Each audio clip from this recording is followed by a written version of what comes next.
Querida familia, a todos los que nos estáis siguiendo a través de los medios de comunicación diocesanos de Toledo y a cuantos estáis aquí presentes en nuestro salón de grados del Instituto de las Ciencias Religiosas. Como los viernes que tenemos programado, nos reunimos hoy para hablar acerca de la dimensión sacerdotal de cada bautizado, es decir, del sacerdocio común. Hemos ido tratando diversos aspectos y tenemos la suerte de tener hoy con nosotros a don Rubén Carrasco Rivera, delegado de nuestra diócesis de Toledo de liturgia. Además, profesor de sacramentos en nuestro seminario mayor, en el Instituto Teológico de San Ildefonso, así como en las Ciencias Religiosas de Toledo. Nadie como él para hablarnos del tema de hoy, que es la dimensión santificante en la vida de los cristianos. Nuestro plan pastoral diocesano está dedicando todo el año, todo el curso académico a la reflexión en torno al sacerdocio ministerial de los sacerdotes. Pero evidentemente cada bautizado tiene esa dimensión sacerdotal también inscrita. De ahí que vamos a profundizar en este caso hoy sobre la dimensión santificante. Don Rubén es doctor en liturgia y nuestro mayor experto en la diócesis de Toledo en las cuestiones que hoy vamos a tratar. Es vicario parroquial en Santa María de Benquerencia, aquí en el Polígono, en Toledo. Y también ayuda a uno de los grandes movimientos familiares de nuestra diócesis, el movimiento familiar cristiano, colaborando pues allí donde se le pide. De ahí que aúne el rigor intelectual, las clases, la dedicación a las familias, el servicio a la liturgia de la diócesis de Toledo y la atención pastoral, un currículum y un montón de actividades que desde luego dicen de él pues ser una persona muy completa y de servicio a todos los campos. Pues escucharemos esta charla y, por supuesto, invitados a tomar notas y también a través del YouTube, del canal diocesano, pues a poder reescuchar para empaparnos de nuevo o las charlas anteriores, evidentemente, poder seguirlas o volver sobre ellas. Muchísimas gracias y bienvenido, don Rubén. Muchísimas gracias, don Valentín, y muy buenas tardes a todos. Vamos a introducirnos en esta charla del día de hoy, la dimensión santificante del pueblo de Dios. Para ello vamos a retrotraernos al Antiguo Testamento en un primer momento y en concreto al libro del Levítico. La santidad es el hilo conductor de este libro, ¿no? Sed santos como yo, el Señor, vuestro Dios, soy santo. La liberación de la opresión de Egipto y la alianza del Sinaí constituyen una apremiante llamada a la santidad para Israel. En este libro del Levítico, la santidad es la separación de la mundanidad. Dios es el único santo, es el trascendente, porque vive separado del mundo. Así, en la medida en que el pueblo se acerca a Dios, queda santificado. Por tanto, esta santidad es un don, pero requiere también un compromiso constante por parte de Israel, que ha de mantenerse separado de lo profano para agradar a Yahvé. Esta llamada a la santidad en la vida ordinaria de Israel viene precedida en el Levítico por la descripción de la vida cultual. En particular, se nos relata la fiesta del Yom Kippur. Lo propio del sacerdote es ofrecer sacrificios. En ese día de expiación, el sumo sacerdote realizaba 3 sacrificios, uno por sí mismo, otro por su familia y otro por el pueblo. Para este último, la suerte echada entre 2 corderos suponía que uno, bajo la imposición de manos del sumo sacerdote, recogiendo en gesto oracional todos los pecados del pueblo, eran precisamente lanzados a este cordero, y este cordero era precisamente introducido en el desierto, lugar de muerte, como signo de la destrucción del pecado. El otro cordero, denominado de Dios, el Cordero de Dios, era sacrificado para Yahvé. Y así el sumo sacerdote entraba una vez al año en el Sancta Sanctorum y después de rociar y asperjar al pueblo que se encontraba fuera con esta sangre, entraba en el Sancta Sanctorum y asperjaba el arca de la alianza, como signo de la ansiada comunión de Dios con su pueblo y precisamente de ese sacudir los pecados que evidentemente no se perdonaban. La sangre, sede de la vida, expresaba esta doble gracia que el pueblo deseaba ardientemente. Bien, aquel sumo sacerdote era figura del verdadero y único sacerdote, Jesucristo. Precisamente en la carta a los Hebreos, Jesucristo se nos presentará como el sacerdote definitivo, ¿no?, que ha atravesado el santuario y la cortina de su costado, que ha sido abierta, nos hablará del cumplimiento definitivo de aquel del Levítico en su propia persona. Él, precisamente con su sangre, ha realizado la verdadera comunión entre Dios y su pueblo. Bien. Ahí hunde las raíces la dimensión santificante del nuevo pueblo de Israel, nacido de la Pascua de Cristo. Jesús es el definitivo sacerdote, capaz de realizar todas las cosas nuevas por su sangre en la cruz, y así hacernos partícipes de su condición sacerdotal, de tal manera que ofrezcamos sacrificios y plegarias y nos ofrezcamos cada uno de nosotros como verdadero sacrificio espiritual. En efecto, Cristo fue sacerdote y víctima y ha constituido a todo su pueblo santo nacido de la cruz en pueblo sacerdotal, para que viva en plenitud la llamada a la santidad. Sed santos como vuestro Padre Celestial es santo. Acercándonos nosotros al santo, quedamos santificados. Acercándonos al mundo sin mundanizarnos, el mundo va siendo elevado progresivamente hasta su Creador. Del costado abierto del Salvador han nacido los sacramentos de la Iglesia, como señalaban los santos padres, particularmente el bautismo y la Eucaristía, pero también la confirmación. El agua, la sangre y el Espíritu, que dice así San Juan, lo ratifican, es el testimonio que tenemos para conocerlo. El agua nos purifica y regenera, limpiándonos de toda culpa y pena. Nos hace hijos de Dios. El agua es también signo del Espíritu Santo, como apuntan los profetas, el agua que brotaría del lado derecho del templo en Ezequiel, o como señala el Apocalipsis, capaz de poner en pie lo mortecino y de hacer verdear lo reseco, multiplicando sus frutos en todo tiempo. Este Espíritu, recibido en plenitud, en la confirmación, sello del bautismo, es el que nos hace gritar Abba, Padre, y nos conduce al vértice de la vida cristiana, la Eucaristía, expresión acabada del pueblo sacerdotal, hechos hijos y hermanos por su sangre derramada, que tomada como bebida es certeza de ser habitados por Él y de poseer un día la vida eterna. El agua, la sangre y el Espíritu, con cuya unción hemos sido sellados el día de nuestro bautismo, nos da una vocación común a la santidad, que se opera en nuestra relación filial y esponsal con Dios y que nos hace gritar con confianza cada día, Abba y Maránata. Ahí está la dimensión cultural, sacerdotal, que nos transfigura, cristifica, diviniza, que en definitiva nos santifica y que ha de extenderse como una respiración natural en la misión profética, regia y martirial recibida por la unción.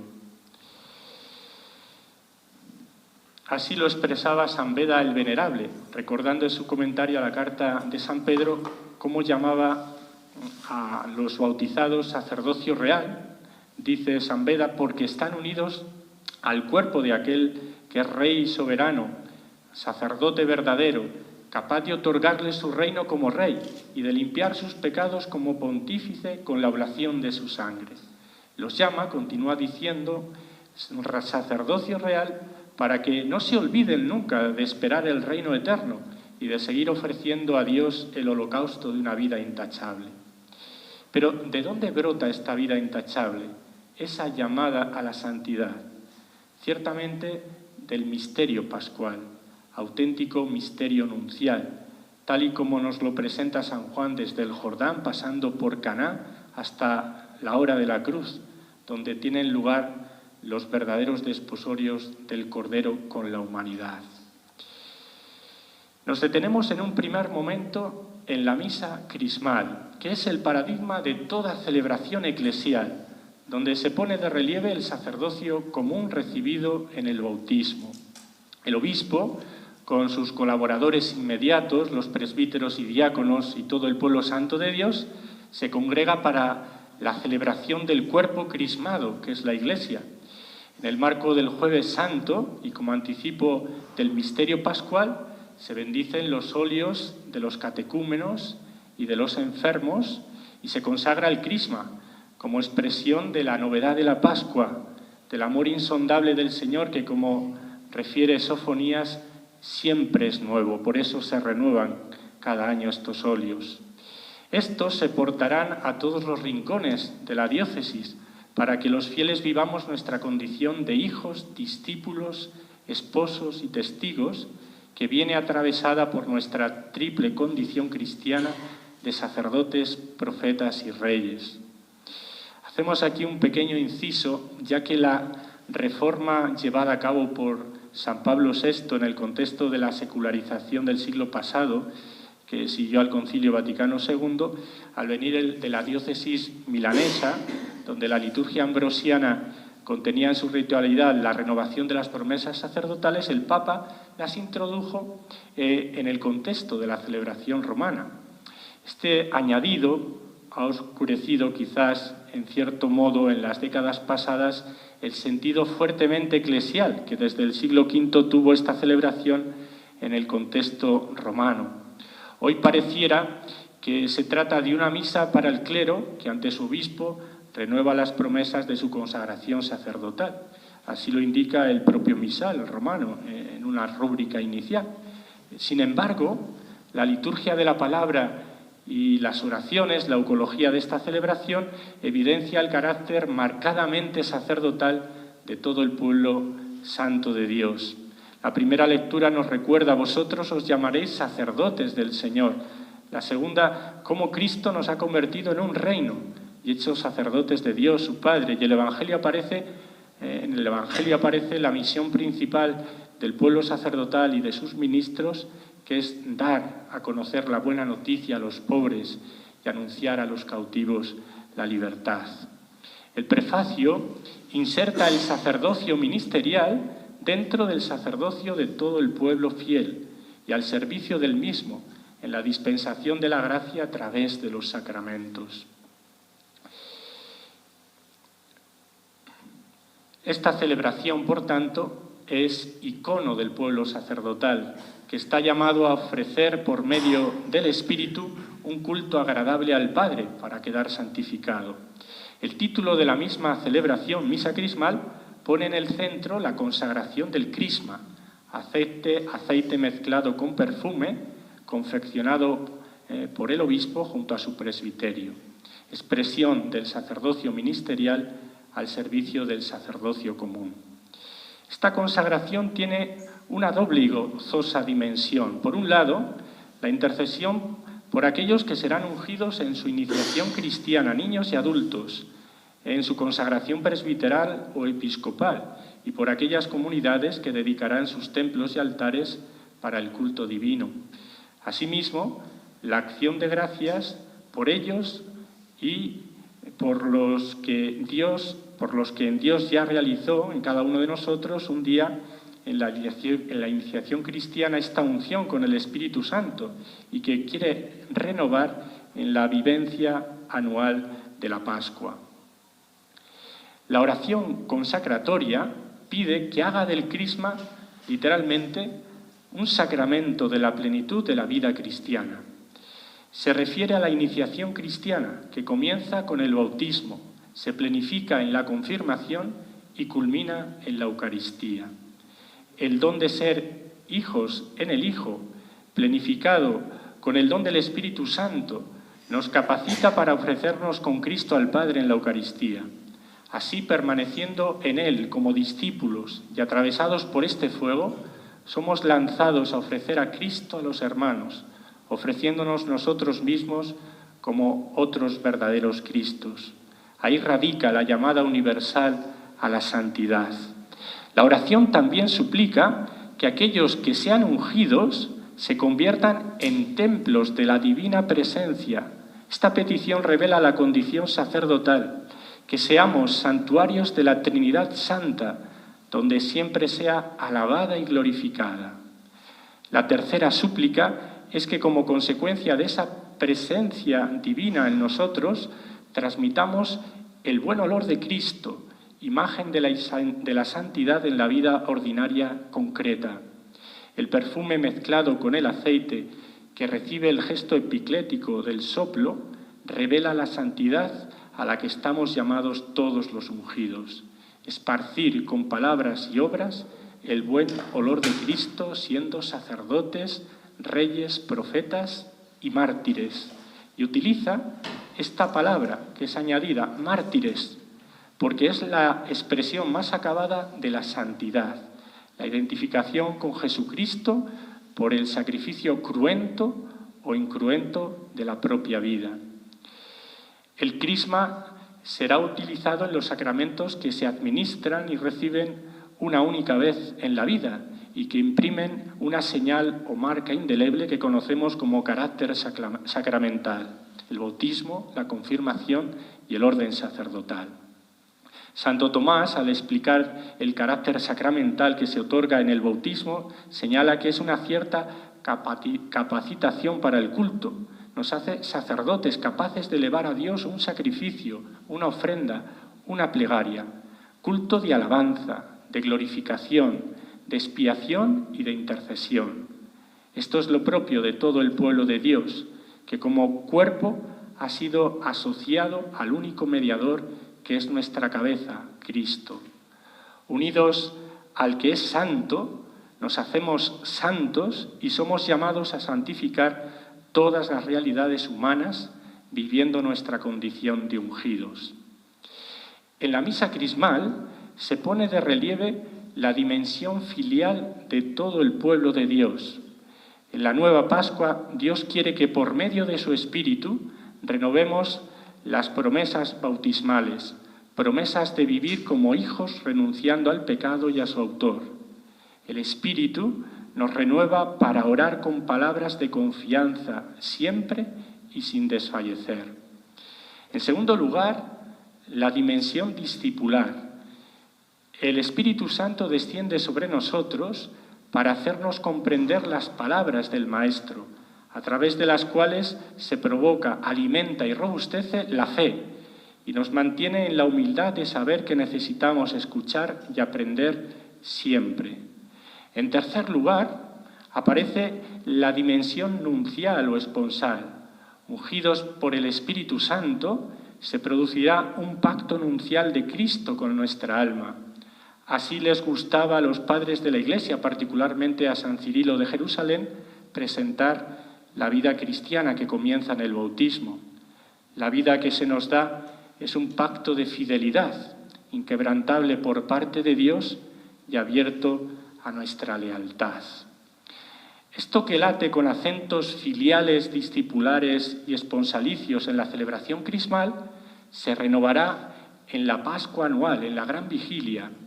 Así es como mantendremos vivo el fuego del Espíritu, que es el que verdadera y únicamente aviva las ascuas de la fe, la esperanza y la caridad y nos lanza con ardor a aprender todas las realidades en el amor fiel y renovador de Cristo, que nos santifica y renueva todo aquello que pone ante nosotros. En segundo lugar, nos detenemos en el sacramento de la penitencia. Es importante que nos dispongamos adecuadamente para elevar nuestra plegaria y celebrar los santos misterios de la entrega del Señor en la Eucaristía, quitando todo obstáculo, acogiendo la llamada continua que el Señor nos hace a la conversión para otorgarnos el perdón de los pecados. La confesión es una auténtica escuela de santidad.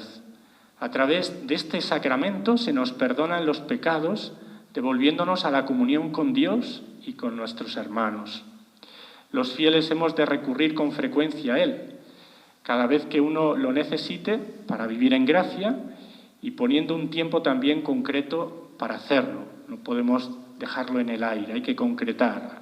Pues, por ejemplo, al menos una vez al mes. Progresivamente el Señor, a través del Espíritu Santo, nos va fortaleciendo, uniéndonos a Cristo y pasando así a vencer las tentaciones y seducciones del enemigo, del tentador. Comienza entonces la virtud y el camino hacia la santidad, avivándose en nosotros el santo temor de Dios, por el que detestamos el pecado por ser precisamente una ofensa directa a Él, nuestro Padre, nuestro Señor, nuestro todo. En tercer lugar, vamos al culmen de la dimensión santificante que se halla en la Eucaristía, en la Santa Misa. El Concilio la ha definido como la fuente y la cima de la vida cristiana, y es realmente fuente y cima de la santidad de los fieles. Es ahí donde el Señor nos va transformando por medio de su Espíritu que ora en nosotros. La misa es sacrificio de Cristo, pero también es sacrificio de la Iglesia. Así lo apuntaba en Mediator Dei Pío XII, así lo explicaba Sacrosanctum Concilium y así lo enuncia y lo desarrolla el Catecismo de la Iglesia Católica. El decreto sobre los presbíteros del Vaticano II recordaba que la celebración eucarística es el centro de la congregación de los fieles que preside el presbítero y pide a los presbíteros que enseñen a los fieles a ofrecer al Padre en el sacrificio de la misa la víctima divina y a ofrendar la propia vida juntamente con ella. A mi modo de ver, damos por supuesto esto y creo que es necesario ayudar siempre a los fieles a vivir la misa como una verdadera unión al sacrificio y entrega de Cristo. Se hace necesaria una explicación pausada de la celebración, que nos conduzca a una vivencia más profunda del misterio, para abrirnos más y más a la gracia y quedar transformadas por ellos. Bien, muchas veces pensamos que conocemos lo que significa cada palabra y gesto de la misa, pero estamos muy lejos de ello. Es como, le pongo un ejemplo, como si te invitan a visitar un museo. Tú vas al museo, recorres todas las salas, la pinacoteca, y al final del museo te ponen un micrófono. ¿Qué tal te ha parecido la visita? Ah, muy bien, muy bonito todo, un colorido. Pero qué distinto es cuando alguien que es especialista en arte te va explicando cada una de esas obras, los matices que se encuentran en cada una de ellas, el contexto histórico, la disposición de los personajes. A uno se le abre el universo interior, ¿no? Y va disfrutando, ¿no? Pues lo mismo nos sucede con la misa.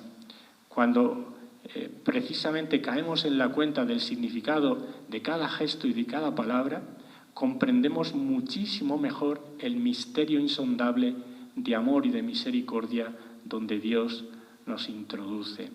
La misa es como un auténtico itinerario que nos mueve a una entrega santa de nuestra propia vida en lo más cotidiano. Sacrosanctum Concilium, en un número clave, el número 7, definía la liturgia como el ejercicio de la función sacerdotal de Jesucristo, en la que mediante signos sensibles se significa y se realiza, según el modo propio de cada uno, la santificación del hombre. Y así el cuerpo místico de Cristo, esto es, la cabeza y sus miembros, quedan santificados. En efecto, cada uno, según nuestra condición, ejercemos el sacerdocio y quedamos santificados. De ahí que el Catecismo de la Iglesia Católica, cuando se pregunta quién celebra, responda que Christus totus, todo Cristo. Cada uno según su ministerio y vocación. El sacerdocio común es participado por todos, el ministerial por hombres elegidos de entre el pueblo a favor del pueblo. Con vosotros, cristiano, decía San Agustín, para vosotros, sacerdotes. Todos celebramos, cada uno haciendo aquello y solo aquello que le corresponde según su vocación y el ministerio confiado. Todos celebramos, puesto que tenemos esa capacidad de culto. Preside Cristo representado en el sacerdote. Participamos todos como miembros de su cuerpo. Uno de los aspectos nucleares, a mi modo de ver, de la verdadera, activa y fructuosa participación de la liturgia que repite Sacrosanctum Concilium estriba no en hacer cosas en la liturgia, sino en caer en la cuenta en quién hace, quién obra y qué obra. Uno de los nombres más antiguos de la misa es actio. Se refiere a la acción por antonomasia, que es la entrega de Cristo en la cruz y su resurrección, las dos caras del único misterio pascual, el misterio nuncial. De ahí que no se trate tanto de hacer, sino de caer en la cuenta de quién hace y qué hace, actualizar su sacrificio y asociarnos a él. Algunos santos, pensemos en San Pío de Pietrelcina, ¿no? Se les concedió la gracia de asociarse a su pasión, ¿no? Para el fraile estigmatizado, cada misa era un verdadero recorrido con Cristo hacia el Calvario. Hay detalles de la misma celebración de la misa que revelan cómo todo el pueblo de Dios es asociado a la oración de Cristo y a su entrega, a través de los que van siendo introducidos en el misterio y van siendo santificados todos los miembros. En primer lugar, pensemos en el oremos en plural, que precede a cada una de las tres oraciones de la misa. Nos recuerda cómo todo el pueblo de Dios es asociado a esa súplica dirigida al Padre Común, que viene refrendado con el amén de la asamblea. El saludo tomado de la Escritura, el Señor esté con vosotros, al inicio de la celebración, en la proclamación del Evangelio, al comenzar el prefacio, es la certeza de saber que el Señor se hace presente en medio de todo su pueblo sacerdotal, en su palabra y en su Eucaristía. La primera fórmula del acto penitencial revela cómo toda la asamblea se acoge a la misericordia divina. Yo confieso ante Dios Todopoderoso y ante vosotros, hermanos. Y se pide la intercesión de todos los hermanos ante el Señor. El sacerdote, como cabeza y parte del cuerpo, concluye: Dios Todopoderoso tenga misericordia de nosotros, perdone nuestros pecados y nos lleve a la vida eterna.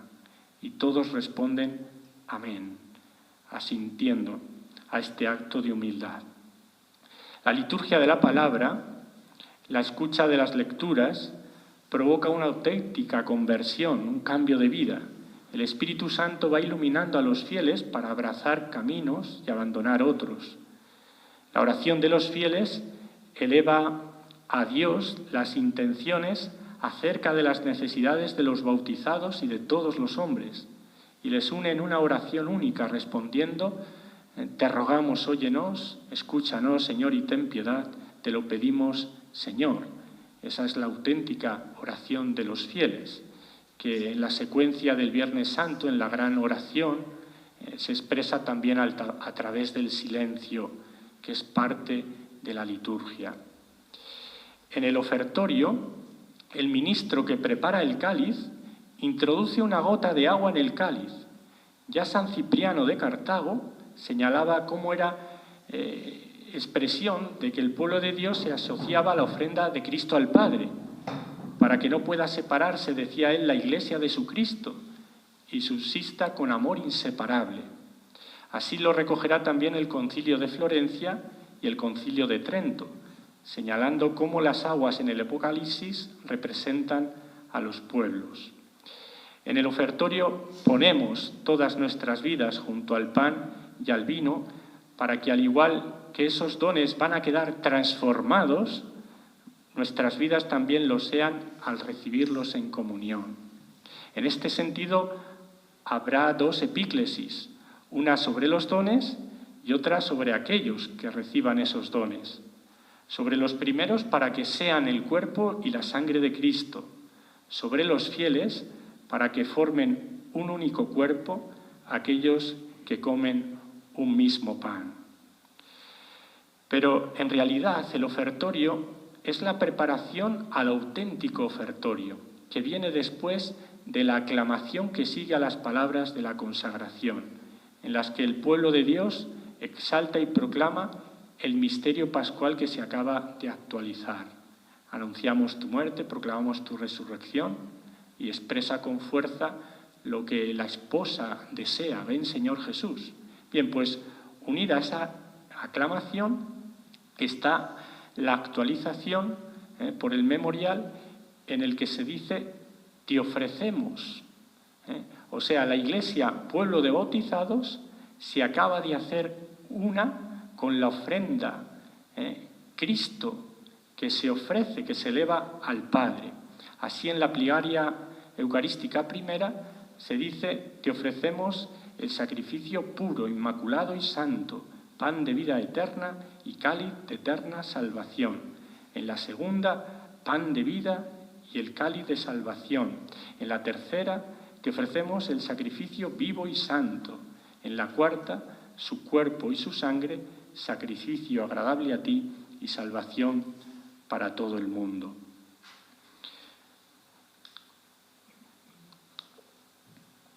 Asimismo, la plegaria eucarística, el corazón de la celebración, contiene una súplica viva por toda la Iglesia, la que camina aquí en la tierra, en comunión con sus pastores, el Papa y el Obispo, los que sufren, los enfermos, los perseguidos, los cautivos, como suplicamos en el rito mozárabe, los que celebran su bautismo, confirmación, primera comunión, matrimonio, orden sacerdotal, como expresan los embolismos propios de estas celebraciones rituales.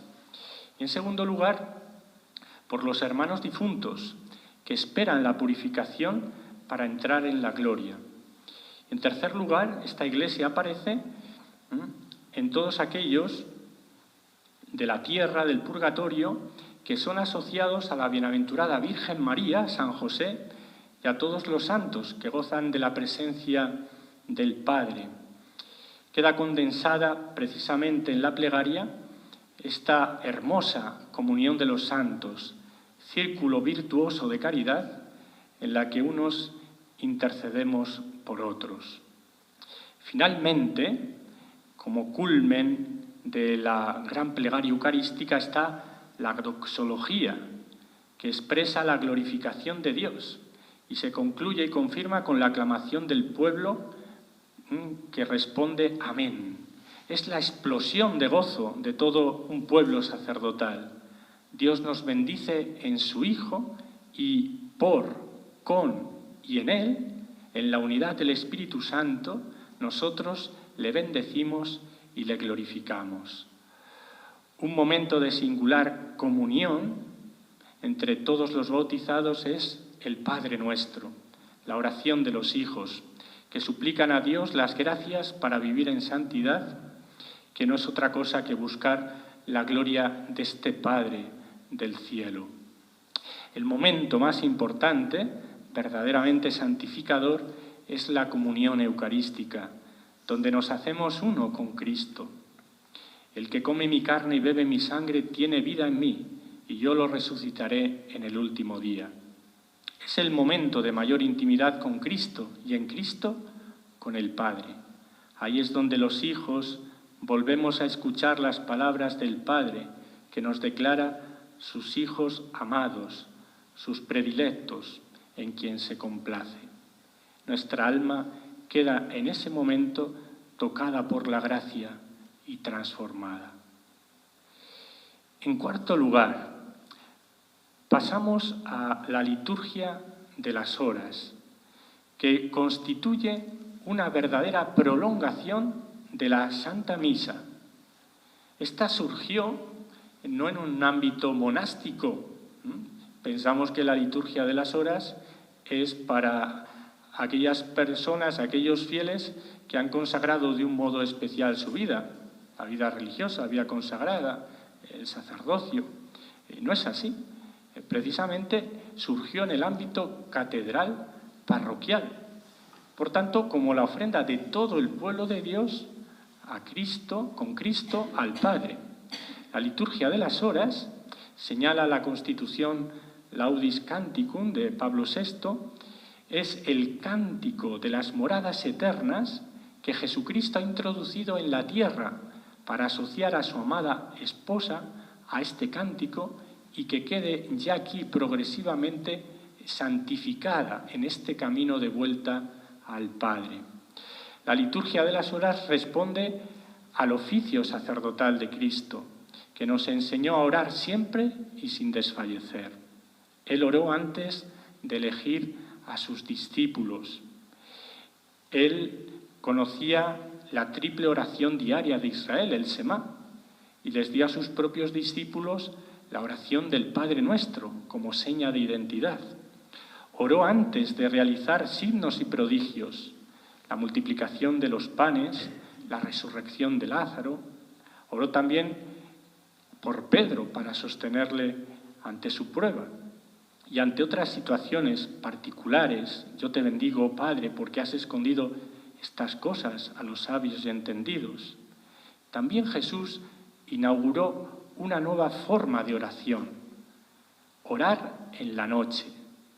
Pasaba muchas noches en oración en lo alto de la montaña, en intimidad con su Padre, para prolongar esta intimidad en su ministerio, atravesado por el bien, en los signos y milagros, y por la verdad, en la predicación del reino.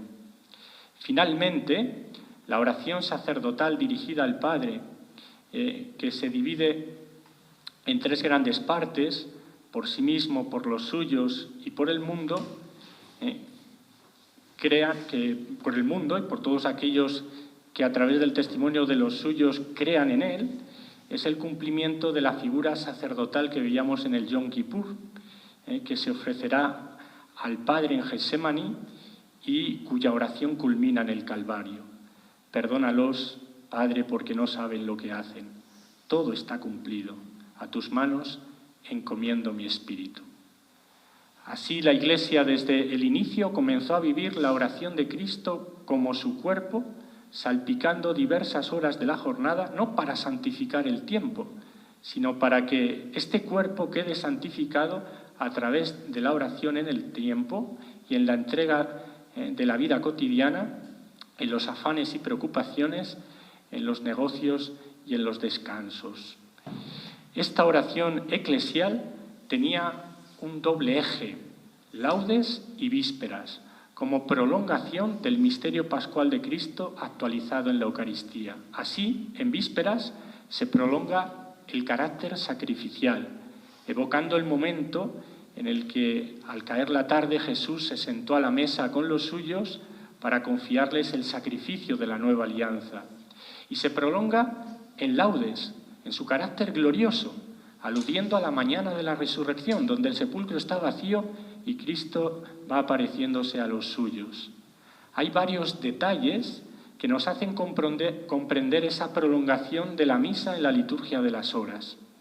En primer lugar, así como el pueblo de Israel recitaba el Semá 3 veces al día, el nuevo Israel surgido de la Pascua de Cristo recita el nuevo Semá, el Padre Nuestro, 3 veces al día, en la mañana en laudes, en el corazón, en la misa y en la tarde en las vísperas.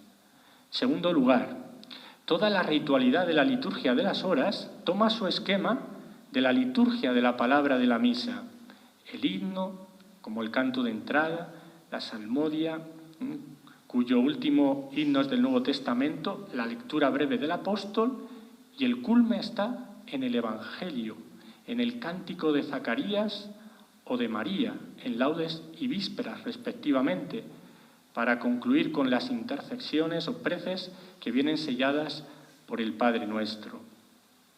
En tercer lugar, en el corazón de la liturgia de las horas se encuentra el momento sacrificial, el de la recitación y el cántico del Benedictus o el Magnificat, donde el ministro que preside inciensa, como si se tratara del momento del ofertorio de la misa. ¿Y qué hace? Incensar la cruz, el altar y a los fieles. Y luego es incensado él. ¿Por qué? Pues porque tanto laudes como vísperas es prolongación del sacrificio, que todo el pueblo de Dios es precisamente elevado en esa oración de gratitud y de alabanza al Padre de las misericordias que en Cristo nos ha redimido.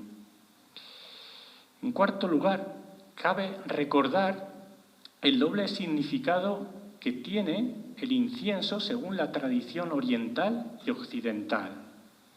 En la primera tradición, el incienso quemado es signo de la vida de los fieles que se consume en la oración y en la vida diaria ante el Dios uno y trino.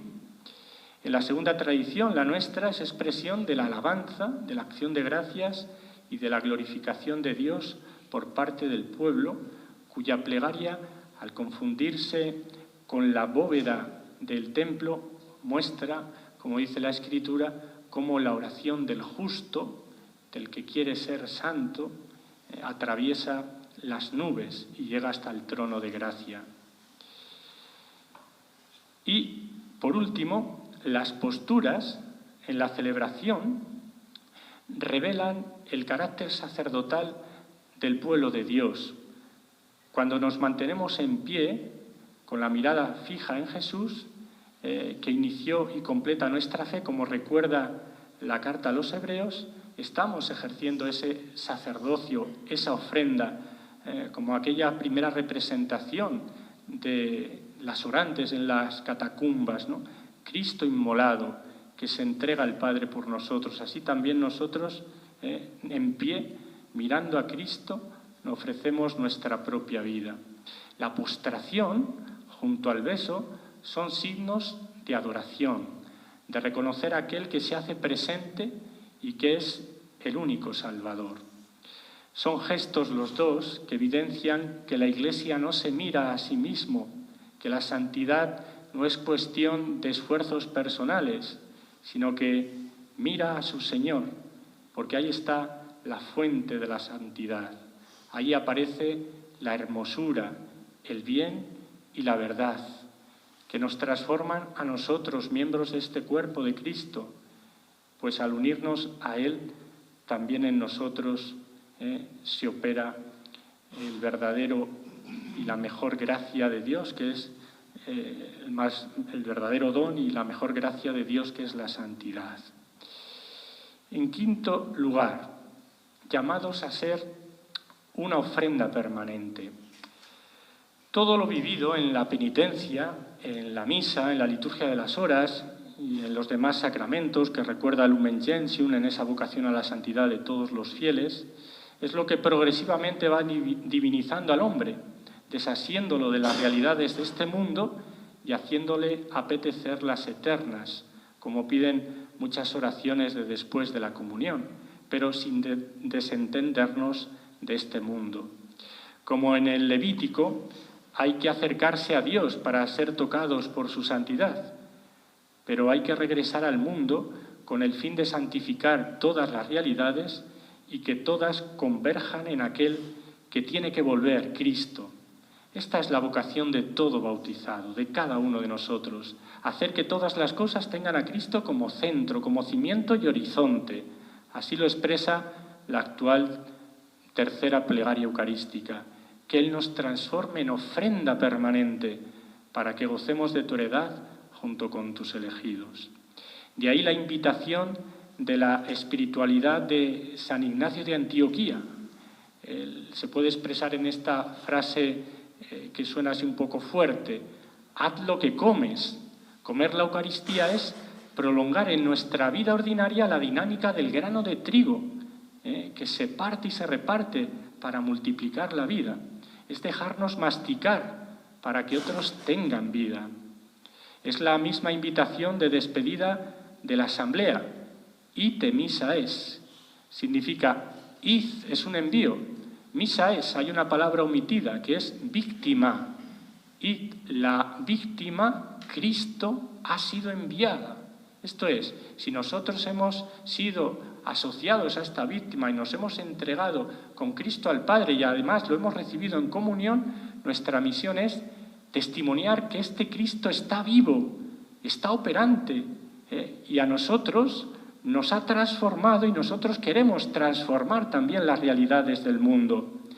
Es a donde apunta precisamente el Catecismo de la Iglesia Católica al hablar de la participación de los laicos en la misión sacerdotal de Cristo.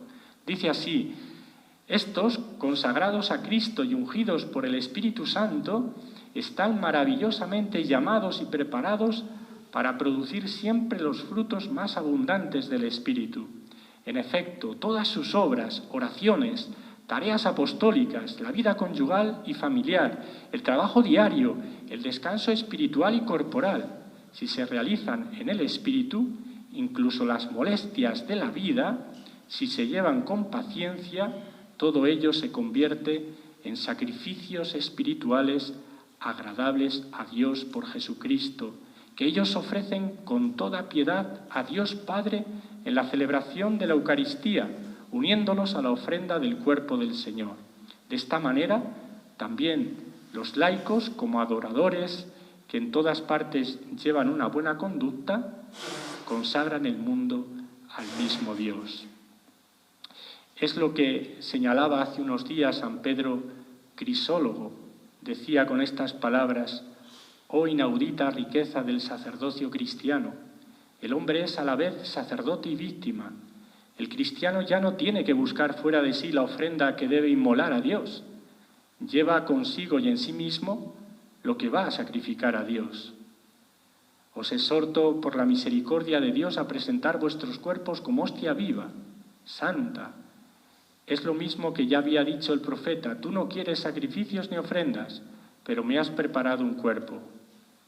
Hombre, procura pues ser tú mismo el sacrificio y el sacerdote de Dios. No desprecies lo que el poder de Dios te ha dado y concedido».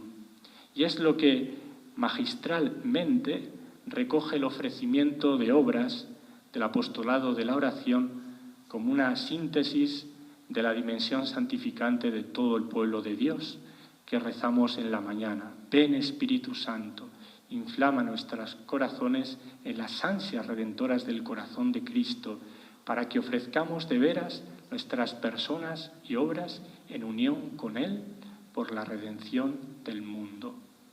Señor mío y Dios mío Jesucristo, por el corazón inmaculado de María me consagro a tu corazón y me ofrezco contigo al Padre en tu santo sacrificio del altar, con mi oración y mi trabajo, sufrimientos y alegrías de hoy, en reparación de mis pecados, ¿no?, para que venga a nosotros tu reino. Una preciosa oración que sintetiza la vocación de todos nosotros bautizados a la santidad, a ser transformados y a transformar este mundo en el corazón bueno de Dios. Y concluyo, la dimensión santificante se produce en la liturgia, pero ha de extenderse a la vida ordinaria, como acabamos de señalar, a cada retazo de la jornada. ¿Pero cómo es posible? Pues gracias a la acción permanente del Espíritu Santo en nosotros, que hemos de suplicar cada día para que nos haga arder, siendo verdaderamente hijos, discípulos y esposos.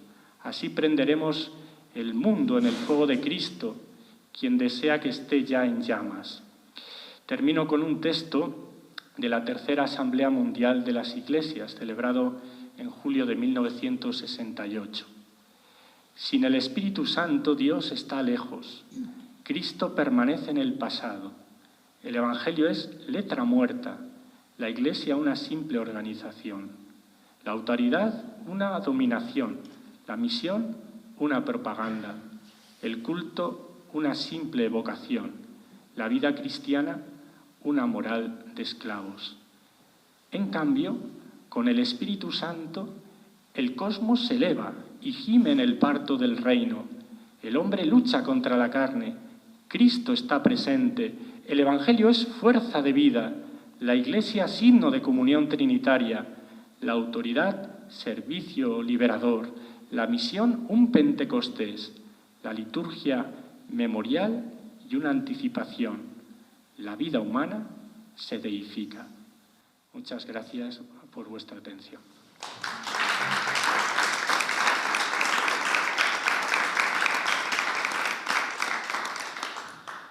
Muchísimas gracias, don Rubén, por la cantidad de ideas y todos los aspectos prácticamente que se han podido tocar. Hasta qué punto la dimensión santificante del bautizado pues engloba toda la dimensión cristiana, toda la vida cristiana parte por parte. Impresionante, impresionante.